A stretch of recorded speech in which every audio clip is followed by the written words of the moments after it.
네, 반갑습니다. 4월 첫 번째 주일 원수를 사랑하라는 담임 목사님 말씀에 대한 정리를 여러분들에게 해 드리도록 하겠습니다. 오늘 예수님이 본문에서 이렇게 말씀하시죠. "원수를 사랑하라." 그런데 이 말씀은 기독교 신앙의 최고치를 보여주는 말씀입니다.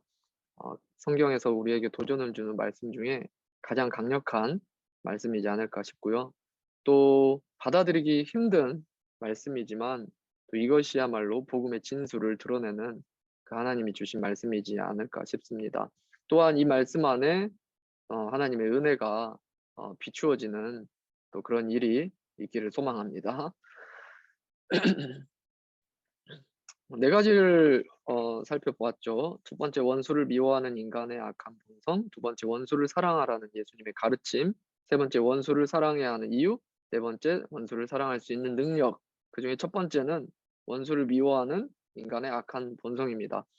원수를 사랑하라는 말씀이 힘들고 또 그 말씀 자체를 굉장히 마음이 부담스럽게 느껴지는 분들도 있을 거예요. 그렇게 되는 이유는 당연히 우리의 본성이 이 말씀과 어울리지 않는 거죠. 우리의 본성은 이 말씀을 거스르고 있기 때문입니다. 사실 서기관과 바리새인들, 예수님 시대의 종교 지도자들은 이 인간의 악한 본성을 가지고 말씀을 적용했다고 볼 수 있죠. 이웃사랑에 대한 율법을 이렇게 자기중심적으로 악한 본성을 거슬러야 되는데 악한 본성을 흘러가는 대로 적용을 했어요. 악용을 했죠. 원수들은 이웃이 아니기 때문에 미워해도 된다. 미워하라라고 가르쳤다라는 겁니다. 근데 이 유대인들이 그 율법자 학자들이 인제 그 당시에 정해 놓은 이웃의 이 범주가 있었습니다. 가족, 친구, 친척 또는 혈통이 같은 유대인, 아니면 혈통은 다르더라도 적어도 유대교로 개종한 이방인, 이 정도는 돼야 그것이 우리가 사랑해야 할 대상인 이웃이다. 그러면 그 이웃을 사랑해라고 말씀하셨는데 이웃이 아닌 존재 대상은 미워해도 된다. 미워하라. 원수는 당연히 미워해야 할 대상이었던 것이죠. 그렇기 때문에 그 뭐 흔히 알고 있는 사마리아인들에 대해서 그토록 미워하고 또 함부로 생각을 하고 그들을 짐승 취급했던 거죠. 마땅히 그렇게 해야 되는 대상으로 여겼던 겁니다.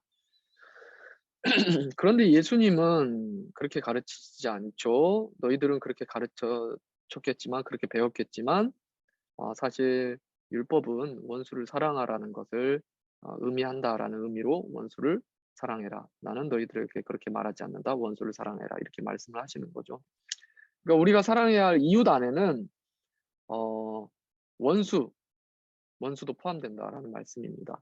사실 실제적으로 이 유대인들이 오해를 했을 뿐이지 구약의 율법은 원수를 사랑하라는 말씀들이 그 정신이 흐르고 있다라는 것을 또한 우리가 구약 말씀을 잘 보면 알 수 있습니다. 그럼 원수를 사랑하는 방법 중에 최고의 방법 중에 한 가지는 사실 기도입니다. 기도. 특별히 그 기도도 뭐 다른 내용의 기도가 아니라 축복 기도입니다. 미워하는 마음을 제거해 주시고 원수를 불쌍히 여겨 주셔서 그가 잘못을 깨닫고 돌이킬 수 있도록 우리가 그를 향해서 축복 기도해 주는 거죠. 사실 예수님이 십자가에서 이 기도를 했죠. 자신을 모욕하고 십자가에 매달아 버린 그 원수들을 향해서 예수님이 이 기도를 하셨고요. 예수님뿐만 아니라 스데반도 주님을 닮은 모습으로 이 기도를 했고 바울 자신도 자신을 원수처럼 대하고 죽이려고 하고 박해했던 유대인들을 향해서 사실은 이러한 기도를 했었습니다. 자, 예수님의 가르침은 원수를 사랑하라. 그렇다면 원수를 사랑해야 하는 이유는 뭘까요? 그 첫 번째는 하나님이 세상의 모든 사람을 사랑하시기 때문이라는 것이죠. 어 하나님은 사실 공의의 하나님이기 때문에 세상의 모든 사람들을 뭐 즉각적으로 심판해도 그 누가 뭐라고 할 수 있겠습니까? 근데 하나님은 기다리시죠. 그리고 그들에게 기다리시고 그 심판을 보류하신 것뿐만 아니라 기간을 연장한 것뿐만 아니라 원수와 같은 하나님을 등진 자들을 향해서 어 여러 가지 은혜를 계속해서 베풀어 주시죠. 햇빛과 비와 공기와 우리들의 모든 일상을 허락하시는 것처럼 이걸 인제 일반 은혜, 일반 은총이라고도 말합니다. 세상은 왜 그럼 하나님은 그러실까?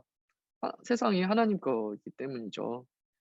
또한 사람들은 하나님의 형상을 가진 자들이기 때문에 하나님은 그 대상을 사랑하는 거죠.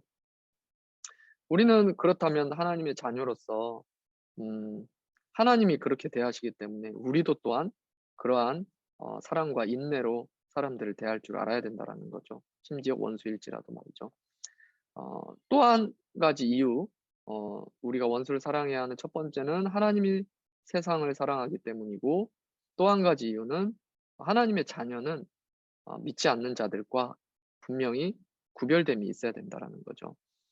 자녀는 부모를 닮게 되는 것처럼 우리가 하나님의 자녀라면 당연히 아버지의 그 원수를 사랑하는 그 마음을 우리가 닮았고, 또 그것이 믿는 자들과 믿지 않는 자들의 분명히 구별된 점이다라고 말할 수 있을 것입니다. 자, 그렇다면 원수를 사랑할 수 있는 능력, 그 능력이 어디에서 올까요? 그 첫 번째는 하나님의 온전한 완전한 사랑을 경험해야 한다라는 것이죠. 원수된 우리를 향해서 아버지 하나님께서 자기의 독생자 예수를 십자가에서 죽게 하셨다라는 것이죠. 그것이야말로 온전하고 완전한 사랑 아니겠습니까? 근데 우리가 이 큰 사랑을 깊이 묵상하고 누리고 깨닫게 될 때 우리 안에도 당연히 감사와 감격과 또 그 하나님을 향한 사랑이 생겨날 것입니다.